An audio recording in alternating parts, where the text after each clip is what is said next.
Guys welcome to my YouTube channel let's hotel. तो आज मैं आपसे शेयर करूंगा अपना 30,000 किलोमीटर्स का ड्राइव जो कि मैंने पिछले 2 साल में कवर किया है। अगस्त 2022 में मैंने अब ये गाड़ी खरीदी थी, तो 2 साल होने को है और 31,000 किलोमीटर गाड़ी टोटल ड्राइव हो चुकी है। तो इस ड्राइव में मैंने हिली एरिया से लेके लॉन्ग ड्राइव्स जो कि अप टू 400 किलोमीटर्स तक भी कवर किया है, 400 टू 500 किलोमीटर्स, जिसमें सालासर से लेके मनाली रोहतांग ये सारा एरिया मैंने कवर किया है। गाइस, सबसे पहले मैं आपसे गाड़ी के प्रोस के बारे में बात करूंगा। ये गाड़ी 90 किलोमीटर की स्पीड, 90 किलोमीटर पर आवर की स्पीड तक तो बहुत बढ़िया चलती है, बट उसके बाद माइलेज भी इतना ड्रॉप होना शुरू हो जाता है और कंपैरेटिवली इंजन साउंड भी थोड़ी ज़्यादा आती है।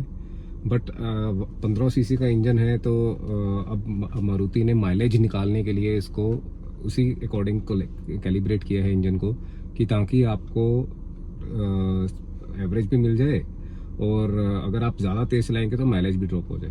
तो हाईवेज पे पहले कहाँ मुझे 19-20 की एवरेज मिलती थी सेकंड सर्विस तक, बट उसके बाद 10,000 किलोमीटर के बाद थोड़ी सी ड्रॉप हुई सर्विस एवरेज। और उसके बाद जब से इन्होंने एक सॉफ्टवेयर अपग्रेड किया है, उसके बाद से मुझे 18 के ऊपर एवरेज नहीं मिल रही है, माइलेज नहीं मिल रही है हाईवेज पर। इवन दो मैं 90 की स्पीड पे रेगुलरली चला रहा हूँ, फिर भी 18 के ऊपर माइलेज नहीं आ रही है।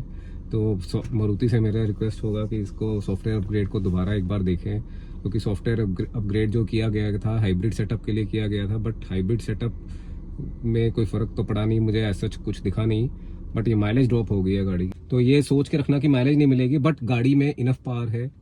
अगर आप इसको कहीं भी एकदम से पुश पुल करके अगर आप एक्सेलरेट करते हैं तो गाड़ी एकदम से भागती है और आपको बिल्कुल नहीं लगता। जैसे मैं खुद डीजल की i20 से इसमें शिफ्ट हुआ हूँ, तो कभी मुझे पुल करना पड़ता है, तो मुझे कभी भी नहीं लगा कि मुझे पावर की कमी है।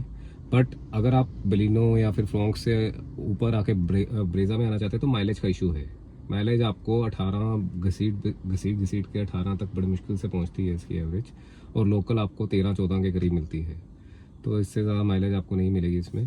तो कंपैरेटिवली गाड़ी का इंजन बहुत अच्छा है, और बस इसमें 6th गियर की कमी है। अगर मारुति इसमें 6th गियर, जो कि इन्होंने ग्रैंड विटारा तक में नहीं दिया 6th गियर, हालांकि वो क्रेटा के लेवल की है, कम से कम उस गाड़ी में तो 6th गियर देना चाहिए था इनको, तो इन्होंने 6th गियर ना देके बहुत बड़ी चूक की है। और 5th गियर में माइलेज कंस्ट्रेंट तो मारुति ने हाइब्रिड सेटअप अब वैसे ही LXi VXi में ख़त्म कर दिया है। तो LXi VXi तो अब लेने का कोई तो बनता ही नहीं है, क्योंकि माइल्ड हाइब्रिड के कारण मुझे इस गाड़ी ने हमेशा अच्छा माइलेज दिया है। अब मैं कॉन्स के ऊपर आ रहा हूँ, तो कॉन्स का में इस पर क्या बेनिफिट है कि एक तो इसकी पुलिंग पावर बहुत अच्छी है। आपको कहीं भी लोकल चलाने में आपको कभी भी ऐसा नहीं लगेगा कि आप एक लोअर सेगमेंट की गाड़ी चला रहे हैं। और 15 सीसी इंजन के कारण इसकी स्मूथनेस बहुत अच्छी है और गाड़ी बहुत ही सॉलिड फील होती है। मारुति की गाड़ी आपको लगेगी नहीं। इवन मुझे i20 भी इतनी सॉलिड नहीं लगती थी जितनी ये सॉलिड है, क्योंकि इसके डोर का थर्ड बहुत स्ट्रॉन्ग है। अगर आप देखेंगे तो ये डोर का थर्ड, और लगता है किसी हैवी डोर को आपने बंद किया है। और इसके फीचर्स काफ़ी अच्छे हैं गाड़ी के। आपको गाड़ी जो स्मार्ट हाइब्रिड है, ये आपको पुलिंग पावर में भी हेल्प करता है, और लोकली आपको अगर आप लाइट्स पे हैं या अगर आप बिल्कुल स्लो मूविंग ट्रैफिक पे हैं और अगर आप इसका एक्सीलरेटर छोड़ देते हैं तो गाड़ी ऑटोमेटिकली बैटरी पर रन करती है। तो बैटरी पे रन होने के कारण आपको माइलेज का डिफरेंस आता है, और मुझे लगता है कि इसी कारण 1 से 2 का इसका डिफरेंस आता होगा लोकल माइलेज में। और हिली एरियाज़ में तो हमेशा इसने मुझे अच्छी एवरेज दी है। अब जैसे मैं शिमला गया या आगे नारकंडा गया, तो वहाँ तक मुझे माइलेज ड्रॉप होकर 13 पर आ गई थी। जैसे ही मैंने कालका से ऊपर का हिली एरिया शुरू किया, तो ये धर्मपुर तक माइलेज 14 तक आ गई थी, और शिमला तक ये 13.5 तक माइलेज थी। बट जब मैं वापस आया तो ये हाइब्रिड जो सेटअप है, बैटरी के ऊपर अगर आप एक्सीलरेटर छोड़ देते हैं डाउन हिल में, तो ये बैटरी पर चलती है गाड़ी, और इसने मुझे 17.5 की एवरेज दी है। तो हिली एरियाज़ में तो बहुत बढ़िया है गाड़ी, आपको कभी भी पुलिंग पावर का फील नहीं होगा। मैंने बड़ी से बड़ी गाड़ी को आगे नहीं पुल करने दिया, और जैसे ही मुझे लगता था कि हाँ यार कि पुलिंग नहीं है, तो मैं जैसे ही इसको सेकंड गियर पे डालता था गाड़ी ऐसे पुल करती थी और हिली एरियाज पे ऐसे चढ़ती थी। इस ईज ऑफ ड्राइविंग बहुत बढ़िया है इस गाड़ी में।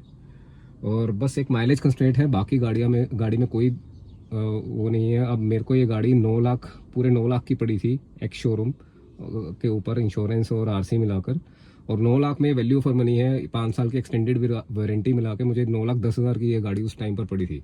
हालांकि अब ये गाड़ी 25 से 30 हज़ार महंगी हो चुकी है, बट अभी भी इसमें LXi VXi में अगर ये स्मार्ट हाइब्रिड दोबारा डाल देते ना, इसके जैसे कोई गाड़ी नहीं है। अगर आपको स्मार्ट हाइब्रिड सेटअप चाहिए मैनुअल में, तो वो अब आपको ZXi से ऊपर जाना पड़ेगा, ZXi प्लस या ZXi लेनी पड़ेगी। उसमें स्मार्ट हाइब्रिड कंटिन्यू रखा है मारुति ने। सो गाइज, यही मैं अपना वीडियो एंड करता हूँ। Thank you, thanks a lot, do subscribe my channel.